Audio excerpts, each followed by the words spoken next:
as health products. If you recognize them as health products, then you do not impose the same kind of charges you impose on tobacco on these health products, which makes it affordable for those who can, affordable for young people to be able to access them. The example is something like e-cigarettes.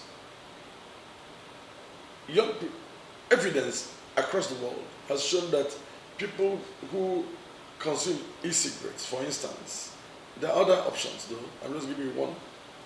Those who consume e-cigarettes do not suffer the effects of smoking, even though they still enjoy nicotine to some point.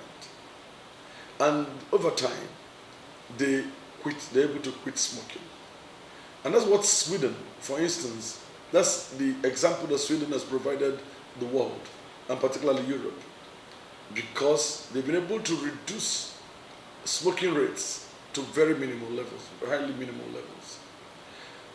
Nigeria does not recognize that classification, that difference between reduced risk products and smoking and tobacco.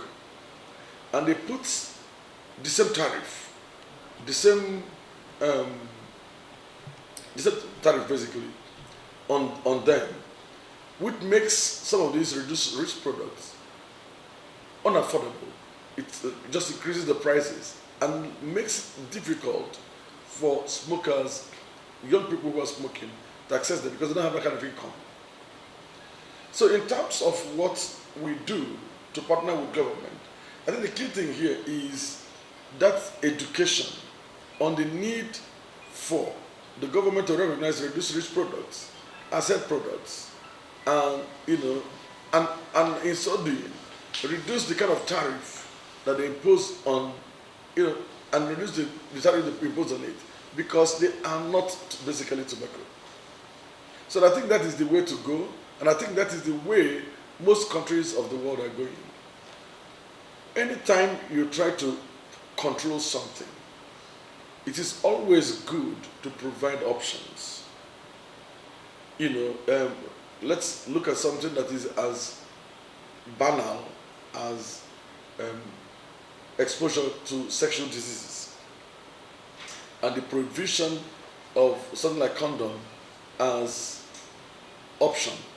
So if you're going to put some control on things, even if you do not legislate it as control, but you're going to say, oh please, cut down on this, it will always be good for you to say, okay, if you cannot stop this immediately or very quickly, resort to this kind of option. So I think that education is important. So you mean e-cigarette is not as harmful as the ordinary cigarette? No, absolutely not. They're actually not in the same category at all. Okay, and it's available in Nigeria? It is available in Nigeria, but the problem, and that is actually where the challenge is, the problem is affordability. It is available, but it might not be affordable because the issue here, we're focused on children and youth, demographic that we know that may not have as much income as those who have been working for years or people who are more advanced. So for that reason, the affordability becomes an issue. They can't access them. They can't easily get them at rates that they can afford. So it makes them go back to the conventional tobacco, which exposes them to all the risks of tobacco. What do you think the government the policy they should put in place to... The key thing for government, honestly, at this point, is to create a distinction between tobacco products and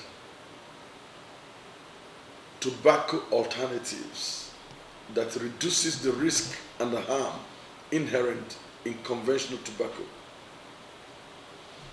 Both of them have nicotine, but both of them do not have the same effects that you get from tobacco by consuming CO2, okay, combustible, because say for instance, e-cigarettes Can give, but you don't have the effect from combustion. But you can enjoy nicotine if you want. And what happens is that it takes you off those effects. So like tuberculosis, death, and all of that. You don't suffer them. And progressively you can exit smoking. In Sweden they use things like snus. They played it up, snus, and government even provided support in terms of advocacy, in terms of legislation, to promote the use of alternative risk reduction products so that people could shift in large numbers to those products and quit conventional smoking with the consumer. According to WHO, that tobacco cultivation is responsible for 5% of the world's deforestation. So can you explain ways in which tobacco, on how it has become a threat to our environment and climate at large?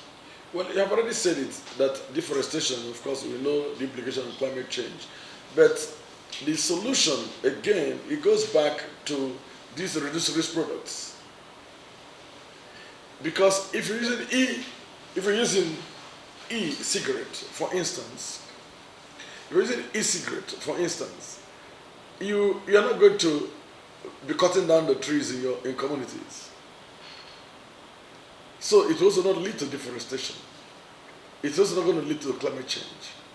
So again, tobacco harm reduction strategies, initiatives, mainstreaming them is actually the best way to controlling this and giving young people, youth and children, keeping them off smoking, at least progressively, so they don't suffer loads of withdrawal syndromes. So what advice do you offer to young ones and possible recommendations? Well, always the advice is, if you can, quit smoking. But if it is not something you can do almost immediately, then you consider the reduced risk products, tobacco reduction strategies. So you go to options that enable you to progressively quit smoking and also avoid all the calamitous effects of consuming tobacco, or the effect of combustion that it brings.